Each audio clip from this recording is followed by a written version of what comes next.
Hi, I'm Dylan Paris. I'm a musician, YouTuber. I work in tech in my day job, and today I want to talk about why the Surface Pro 8, this guy right here, is kind of the coolest piece of tech I've used in a really long time. So the Surface is not necessarily a new product line for Microsoft. They've been making this tablet hybrid computer laptop thing for quite a while. I picked this model up on sale for $200 off, but it is one of the higher end SKUs. This is the i7 16 gigs of RAM, 256 gig SSD model. This is the graphite model, which I really like. It has nearly the same chassis as the Surface Pro X and the next generation signature keyboard with the Slim Pen 2.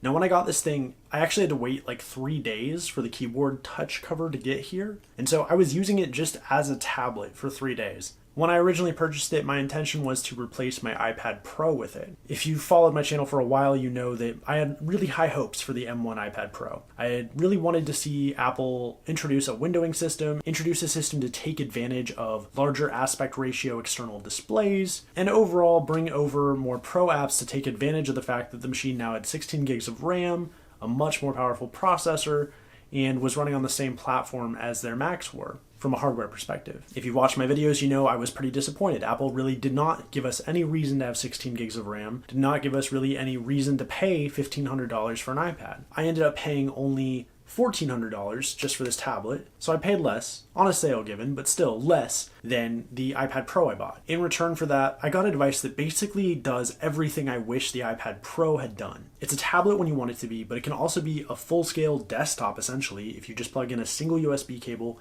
it'll take over my 4K monitor, which already has USB-C built in, and will allow me to have keyboard connection, a Bluetooth mouse, a Bluetooth speaker, and it really feels like the culmination of the work that Microsoft has done for years to create a true tablet, laptop, PC hybrid. Now, it's definitely not as powerful in the graphics department as either the iPad, the MacBook Pros, or the upcoming Steam Deck, for example. Although those machines also have integrated graphics and a combined CPU-GPU setup, they're running the M1, M1 Pro, and the AMD platforms with Ryzen and RDNA, respectively. The Surface is running Intel's i7 11th gen platform with their Intel Xe graphics. So it's definitely not quite at the power level of, I think, even the M1 iPad Pro. So a lot of reviewers you'll see will actually say, well, you know, the M1 iPad Pro is actually more powerful for the price. But the problem is there's this conversation about power, and it's not taking into account what you can do with the power.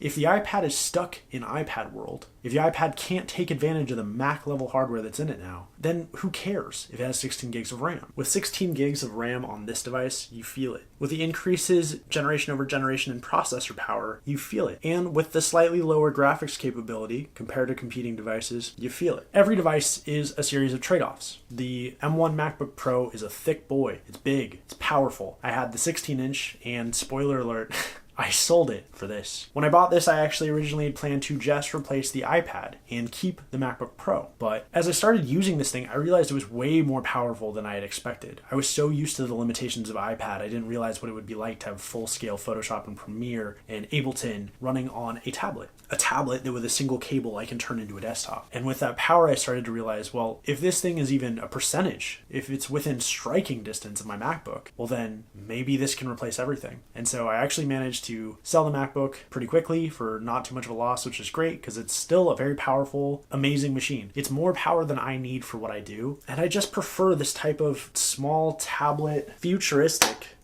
laptop, PC hybrid experience. To me, this is the future I've been wanting for years. I would make constant videos about going back and forth between an iPad Pro and a MacBook Pro and trying to figure out when will Apple finally get their stuff together and meld it all. Meanwhile, Microsoft is over there like, hey man, we've been doing this. And I should have been paying more attention, but I'm glad I'm here now. I have not been able to fully stress test this to the maximum capabilities of the device, and that's because it ships with a 256 gig SSD. And so I've actually ordered a 1 terabyte M.2 drive. This uses, I believe, the 2233 configuration of M.2, so it's a tiny little chip, which means that they're more expensive, which is kind of a bummer. However, it is less expensive to buy the SKU I bought with the i7 16 gigs of RAM, 256 gig SSD, and then get a aftermarket terabyte M.2 than it is to get the Microsoft branded version with 1 terabyte. You can't get the graphite Surface with the 1 terabyte Microsoft drive, and also that one defaults to 32 gigs of RAM. RAM. I've not really found myself needing 32 gigs of RAM on any device I've used, and I'm also a sucker for the black colorway, and so it was a no-brainer to get the i7 256 gig 16 gig RAM graphite and then just upgrade myself. Because the drive is so niche, I'm waiting until March for my drive to get here. Then I'm going to clone or just redo an install, and then I'll be able to download all of my plugins that I normally use on my computers. And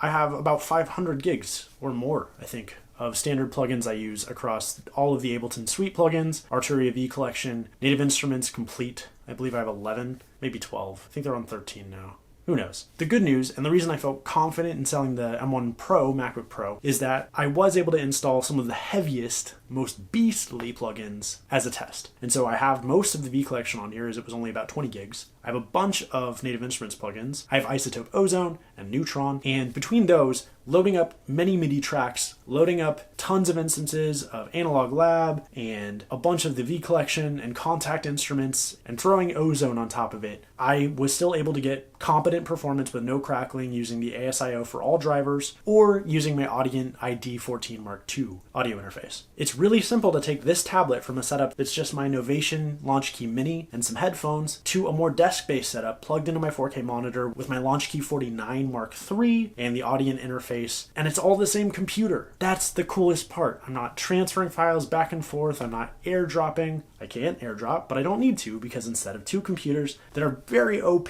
at what they do, but also very limited to what they do, I have one device that is definitely in some ways less powerful, but makes up for it in its flexibility. And to me, flexibility is king. So I'm definitely going to spend more time with this. I try not to make videos this soon after purchase anymore, because I know I'm in a honeymoon period. I am sure I'm going to see more cons in the future. I also know I swap my computers out quite a bit. I run a YouTube channel. New devices tend to generate new activity, but this thing has kind of captured my heart. I was not expecting to love it as much as I did, and I was certainly not expecting it to replace my M1 Pro MacBook Pro. And yet, here we are. Will there be hardships? Will there be things this thing can't do? Sure. But the question I have to ask myself with any piece of technology is the trade-off worth it? Is this form factor worth it? I got this thing to replace my iPad, and it replaced my laptop. It's also going to replace my iPad, by the way. I just haven't sold that yet, because a lot of people don't really want to pay for a 16 gig M1 iPad Pro because they know what I know, which is that right now, Apple doesn't give you any reason to have 16 gigs in an M1 iPad Pro.